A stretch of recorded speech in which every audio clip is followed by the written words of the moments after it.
Assalamualaikum warahmatullahi wabarakatuh. Nama Kori Ramlestova, IPM 1931090376, mata kuliah Sosiologi Pendidikan, jurusan Sosiologi Agama, dan dosen pengampu Bu Erin Nurmaulidia. Saya di sini akan memenuhi mata kuliah atau tugas mata kuliah Sosiologi Pendidikan dengan membuat video dengan tema Pendidikan Demokratis, Pendidikan Globalisasi, dan Pendidikan di Masa Pandemi. Belum itu, jangan lupa di like, komen, dan subscribe ya teman-teman. Terima kasih. Tema yang pertama yaitu demokrasi. Demokrasi itu berasal dari bahasa Yunani demos yang artinya rakyat dan kratos yang artinya kekuatan. Jadi, demokrasi yaitu adalah kekuatan rakyat. Menurut beberapa tokoh demokrasi, yaitu menurut Franklin D. Roosevelt, yaitu jangan sampai kita lupa bahwa pemerintah adalah diri kita sendiri dan bukanlah kekuatan asing atas kita. Penguasa utama dari demokrasi kita, bukanlah seseorang presiden dan para senator dan anggota Kongres dan penjabat pemerintah, tetapi diri kita sendiri. Menurut Benito Mussolini, yaitu demokrasi itu indah dalam teori, dalam prakteknya itu adalah suatu kekeliruan. Demokrasi dibagi menjadi dua. Yang pertama, demokrasi langsung, merupakan paham demokrasi yang mengikutsertakan setiap warga negaranya dalam pemusyawaratan untuk menentukan kebijaksanaan umum dan undang-undang. Yang kedua yaitu adalah demokrasi tidak langsung, merupakan paham demokrasi yang dilaksanakan melalui sistem perwakilan. Demokrasi tidak langsung atau demokrasi perwakilan biasanya dilaksanakan melalui pemilihan umum. Selanjutnya yaitu model pendidikan demokratis. A. Demokrasi dalam perspektif pendidikan. Tadi sudah dijelaskan bahwa demokrasi berasal dari bahasa Yunani, yaitu demos rakyat dan kratos pemerintah. Jadi demokrasi adalah sistem pemerintahan dari rakyat, oleh rakyat, dan untuk rakyat. Dengan kata lain, suatu sistem pemerintah di mana rakyat memegang kekuasaan tertinggi dalam melakukan kontrol sosial. Konsep pendidikan demokrasi adalah pendidikan yang memberikan kesempatan yang sama kepada setiap anak untuk mendapatkan pendidikan di sekolah sesuai dengan kemampuannya. Sistem demokratis pendidikan akan berhasil dengan baik sesuai dengan koridor jika semua warga memahami, mengetahui, dan mendukung proses tersebut. Next, selanjutnya yaitu adalah mewujudkan demokrasi melalui pendidikan. Salah satu tantangan serius yang dihadapi sistem pendidikan demokrasi adalah globalisasi dalam berbagai aspek kehidupan yang bersifat multidimensi. Isu-isu global seperti demokrasi, hak asasi manusia, dan lingkungan juga mempengaruhi kondisi nasional bangsa Indonesia. Salah satu dampak globalisasi yang terjadi pada aspek pesatnya perkembangan ilmu, pengetahuan, dan teknologi, bahkan informasi dan komunikasi. Selanjutnya, demokrasi pendidikan di Indonesia. Pemerintah secara tegas telah tertuang dalam Undang-Undang 1945 Pasal 31 ayat 3 yang menyatakan bahwa pemerintah mengusahakan dan menyelenggarakan sistem pendidikan nasional yang meningkatkan keimanan dan ketakwaan serta akhlak mulia dalam rangka mencerdaskan kehidupan bangsa yang diatur dengan undang-undang. Selanjutnya, sekolah yang menganut paham demokratis akan mengemas pendidikan dengan memperhatikan hal-hal seperti yang pertama, pendidikan untuk semua siswa mendapatkan perlakuan sama untuk mencapai kompetensi keilmuan. Yang kedua, memberikan skill dan keterampilan yang sesuai dengan kemajuan teknologi yang menjadi tuntunan pasar. Yang ketiga, yaitu penekanan pada kerjasama, memberikan pengalaman pada siswa dalam bekerja sama dengan yang lain melalui penugasan kelompok pembelajaran. Yang keempat, integrasi program dengan pengabdian pada masyarakat agar mereka memiliki kepekaan sosial. Next, pentingnya kepemimpinan yang demokrasi. Pentingnya kepemimpinan demokratis adalah membantu guru, termasuk guru bahasa dan sastra Indonesia, memandang dirinya secara positif.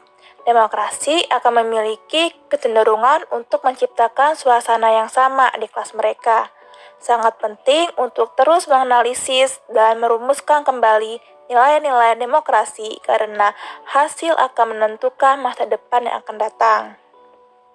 Zaman modern yang serba mudah, belanja online dan luar negeri, dan kabar berita mancanegara, bahkan komunikasi lintas daerah, semua karena teknologi. Teknologi mempersempit ruangan dan mempersingkat waktu. Semua itu dampak dari globalisasi. Globalisasi diambil dari kata global, universal. Orang yang pertama kali menggunakan istilah globalisasi adalah Theodore Levitt pada tahun 1985. Sebelum itu, apakah kalian tahu apa sih globalisasi itu? Yaitu globalisasi adalah meluasnya pengaruh kebudayaan dan ilmu pengetahuan ke seluruh penjuru dunia. Biasanya, globalisasi identik dengan sebutan Global Village. Apa sih Global Village? Global Village atau desa global yaitu adalah konsep mengenai perkembangan teknologi dan komunikasi di mana dunia dianalogikannya sebagai sebuah desa yang sangat besar. Global Village menjelaskan bahwa tidak ada lagi batas waktu dan tempat yang jelas. Setiap orang bisa pergi kemanapun dengan cepat dan mudah menggunakan transportasi modern. Pada saat ini, informasi dapat berpindah dari satu tempat ke belahan dunia lain dalam waktu yang sangat singkat menggunakan teknologi internet. Selain itu, komunikasi lintas negara mudah diakses melalui koneksi internet. Globalisasi tidak otomatis terjadi, tapi ada penyebabnya seperti ilmu pengetahuan dan teknologi. Dengan iptek, akses informasi dan transportasi dapat dijangkau dengan cepat dan mudah. Next, globalisasi di bidang pendidikan. Secara singkat, globalisasi adalah proses mendunia. Dan secara singkat, pengertian dari pendidikan yaitu adalah proses pengembangan pengetahuan bagi peserta didik. Lalu, bagaimana sih hubungan globalisasi dengan pendidikan? Yuk kita simak. Jika globalisasi meningkat, maka pendidikan ikut berkembang. Selanjutnya, globalisasi pendidikan, globalisasi dan perubahan peradaban, yaitu arus globalisasi pada abad ini semakin menunjukkan geliatnya yang sangat berpengaruh di segala sektor kehidupan. Ini terjadi di seluruh dunia, termasuk Indonesia. Semua orang berpartisipasi dalam menghadapi era keterbukaan ini. Globalisasi merupakan tanda perubahan besar dalam kehidupan manusia, di mana masyarakat merupakan masyarakat transisi. Seorang siswa hendaknya mampu menyikapi realitas secara terus-menerus, berpikir kritis terhadap realitas, mencari pengetahuan sendiri, dan menemukan dirinya sendiri. Selanjutnya, tanpa modal pengetahuan, orang, bahkan bangsa dan negara akan dipinggirkan dan ditinggalkan. Sebaliknya, dengan modal pengetahuan yang baik, orang, bangsa, dan negara dapat menjadi pemenang dalam berbagai aktivitas kehidupan. Dalam konteks pentingnya pengetahuan pada era sekarang dan yang akan datang ditandai oleh 13 kecenderungan yang dapat mempengaruhi dan membentuk masa depan. Selanjutnya, tantangan globalisasi pada pendidikan. Salah satu tantangan serius yang dihadapi sistem pendidikan demokrasi adalah globalisasi dalam berbagai aspek kehidupan yang bersifat multidimensi.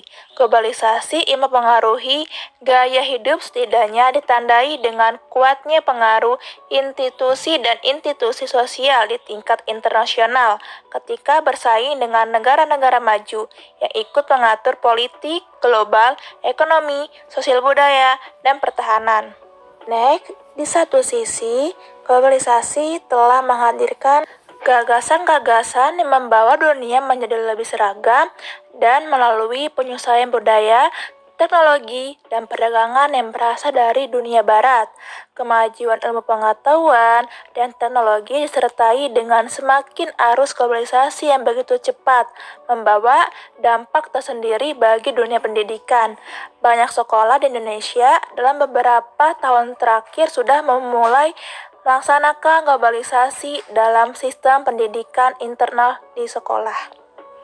Mengingat peran guru yang strategis dalam dunia pendidikan, khususnya di era global ini, maka kebutuhan guru yang profesional merupakan kebutuhan bagi masa depan bangsa cemerlang. Kebutuhan akan guru yang berkualitas semakin tinggi dewasa ini, ditanggapi positif oleh LPTK, Lembaga Pengelola Tenaga Pendidikan. Tuntunan reformasi sistem pendidikan harus respon secara positif dengan terus meningkatkan kualitas pendidikan. Inovasi sistem pendidikan dalam menghadapi tantangan globalisasi.